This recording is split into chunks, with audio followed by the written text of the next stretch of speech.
बिस्मिल्लाहिर्रहमानिर्रहीम। अस्सलाम वालेकुम। सबसे पहले आपसे मैं दरख्वास्त करूँगा, मैं बहुत कम कहता हूँ कि लाइक शेयर सब्सक्राइब लाजमी क्या कीजिए। सब्सक्राइब करने के बाद वो जो घंटी का निशान होता है उसको दबाना ज़रूरी होता है। मज़ीद कुछ कहे बगैर मैं आगे बढ़ता हूँ।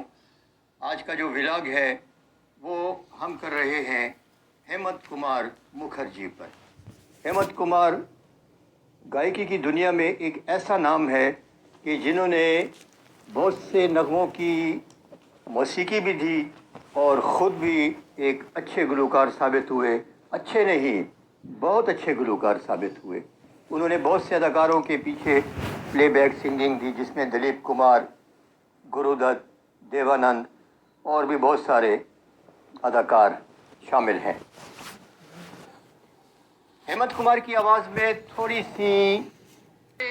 थोड़ा सा मामूली सा भद्दापन ज़रूर महसूस होता है। मुझे याद है बचपन में जब मेरे मामू हेमंत कुमार को सुनते थे तो मैं हैरान होता था कि इस गुलकार में आखिर ऐसी क्या बात है कि इसको सुनते हैं। रफ़ी है, मुकेश है, तलत है, उनके मुकाबले में इसकी आवाज़ तो भद्दी है। लेकिन जूं मेरा रुझान मौसीकी की तरफ बढ़ता गया, मेरी पसंद तब्दील होती गई, उसी तरह हेमंत कुमार मेरे पसंदीदा गुलकारों में शामिल होते चले गए। तुम्हें याद होगा कभी हम मिले थे, जिसको मैं उनकी आवाज़ का भद्दापन समझता था, दरअसल वही उनकी खूबसूरती थी। 1920 में पैदा हुए हेमंत कुमार इंडिया के शहर बनारस में एक मुतवसत तबके से ताल्लुक़ रखते थे। 3 भाई थे और एक बहन थी। हेमंत कुमार बचपन ही से कुछ सोचा करते थे गाना गाने के बारे में। साथ ही उनको शौक़ था कि मौसीकार भी बनना है और गुलकार भी बनना है।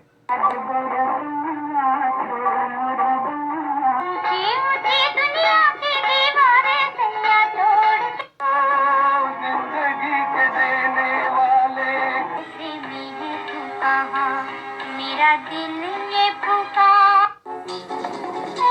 मेरी जिंदगी। 1935 में सिर्फ 15 साल की उम्र में उन्होंने ऑल इंडिया के कलकत्ता शहर के रेडियो स्टेशन में पहला गीत रिकॉर्ड कराया और थोड़ी सी वाइब्रेशन पैदा हुई, हलचल पैदा हुई लोगों के जहनों में कि एक गुलकार ये भी है जिसकी आवाज़ को सुना जा सकता है। मज़ीद वो आगे बढ़े और उन्होंने ग्रामोफोन कंपनी ऑफ इंडिया के लिए बहुत से गीत रिकॉर्ड कराए। उन्होंने जो पहला गाना गाया वो बंगाली ज़बान में था, बंगाली फिल्म के लिए। फिल्म का नाम था निमाए सन्यास। उनका मौसीकार बनने का ख्वाब यूँ पूरा हुआ कि एक बंगाली फिल्म बन रही थी अभियात्री सन्यास, उसमें उन्होंने पहली बार मौसीकी दी और इस गाने को, उनकी मौसीकी में गाए हुए इस गाने को बहुत ज़्यादा पजीराई मिली। कुछ अर्से के बाद इनकी दोस्ती हो गई सलील चौधरी मौसीकार के साथ। सलील चौधरी भी अपने दौर के शानदार मौसीकार गुजरे हैं, इन पे भी कभी व्लॉग करेंगे। सलील चौधरी और हेमंत कुमार ने बैक वक्त अपने कैरियर का आगाज़ किया। फिर ये कलकत्ता से बम्बई चले गए। एस.डी. बर्मन ने उनकी आवाज़ सुनी तो फिल्म बन रही थी जाल।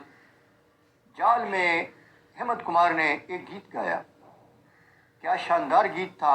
आज भी इस गीत की बाज़गश्त हमारे कानों में गूंजती है और कभी कभी चांदनी रात में जब मैं तारों की छाँव तले सो रहा होता हूँ बान की चारपाई पर, तो ये गीत मैं ज़रूर सुनता हूँ और उसी समा के मुताबिक इसमें आवाज़ ढली हुई है हेमंत कुमार की और क्या शानदार मौसीकी है एस.डी. बर्मन की।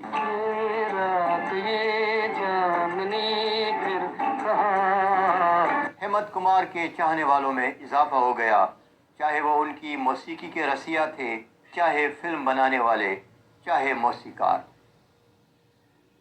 हेमंत कुमार के शख्सियत के दोनों पहलू बहुत शानदार हैं। बैसियत गुलकार भी उन्होंने उस वक्त के तलत महमूद, मुकेश, रफ़ी, मन्ना डे, महेंद्र कपूर के साथ درمیان میں اپنی جگہ بنا لی۔ نہ صرف یہ بلکہ انہوں نے بڑے بڑے موسیقاروں کے درمیان رہ کر بحیثیت موسیقار بھی اپنے نام کا ڈنکا بجا دیا۔ ویسے تو ان کی موسیقی میں بہت سارے گانے ہیں، لیکن یہاں میں چند گانوں کا ذکر کروں گا۔ جیسے پہلے میں نے ناگن کا ذکر کیا، ایک اور فلم بنی تھی جہاں میں آئی دیوالی بڑے چراغ جلے، جس کا گانا تھا لتا کی آواز میں۔ یہ اتنا شاندار گانا ہے کہ آج بھی میں کبھی کبھار جب مجھے اس گانے کی یاد آتی ہے تو میں ضرور سنتا ہوں۔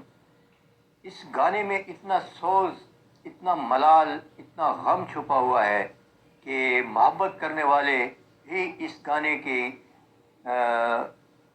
اہمیت کو سمجھتے ہیں، بالخصوص وہ محبت کرنے والے جو جدائی کا عذاب سہ رہے ہوں یا سہ چکے ہوں۔ جہاں میں آئی دیوالی بڑے چراغ جلے۔ بحیثیت موسیقار ان کی فلموں میں 20 سال بعد کوہرا، بیوی اور مکان، فرار، راہگیر اور خاموشی، اور اس کے علاوہ بہت ساری فلمیں ہیں جس میں ہیمنت کمار نے موسیقی دی۔ 1980 میں ان پر دل کا دورہ پڑا، تب ان کی عمر صرف 50 سال تھی۔ تو ڈاکٹروں نے ان کو گانے سے یا اس قسم کی ایکٹیویٹیز سے منع کر دیا اور یہ بجھے بجھے سے رہنے لگے۔ موسیقی اور گانا ان کے لیے آکسیجن کا درجہ رکھتا تھا۔ جب یہ قدرے دور ہو گئے ان دونوں چیزوں سے، موسیقی سے بھی، اور مطلب موسیقی دینے سے بھی اور گانا گانے سے بھی، تو ان کے دل کی تکلیف اور بڑھ گئی، اور 1989 کو یہ شاندار موسیقار، یہ شاندار گلوکار ہمیں چھوڑ کر چلا گیا۔ ہیمنت کمار کے چاہنے والے آج بھی موجود ہیں، ان میں میں بھی ہوں۔ بہت سارے ایسے میرے دوست ہوں گے جو مجھے میرے ولاگز کو دیکھتے ہیں، اپنے کامنٹس کرتے ہیں، میری غلطیوں کی نشاندہی کرتے ہیں، میں ان کا شکر گزار ہوں۔ کوئی دوست ایسے بھی ہیں جو مجھے غلط ثابت کرتے ہوئے اپنی غلط معلومات مجھے دے دیتے ہیں، اور اضافی طور پر برا بھلا بھی ضرور کہتے ہیں۔ برا بھلا ضرور کہیے، اپنی معلومات دیجیے، لیکن دلیل کے ساتھ۔ میں انسان ہوں، بھول سکتا ہوں، تو آپ لوگ یاد دلا دیتے ہیں۔ بہرحال آپ لوگوں کا ساتھ ہے تو میں مزید آگے بڑھتا رہوں گا۔ اپنے آس پاس کے لوگوں کا لازمی خیال رکھیے، اللہ تعالیٰ آپ کا خیال رکھے گا۔ ویڈیو دیکھنے کا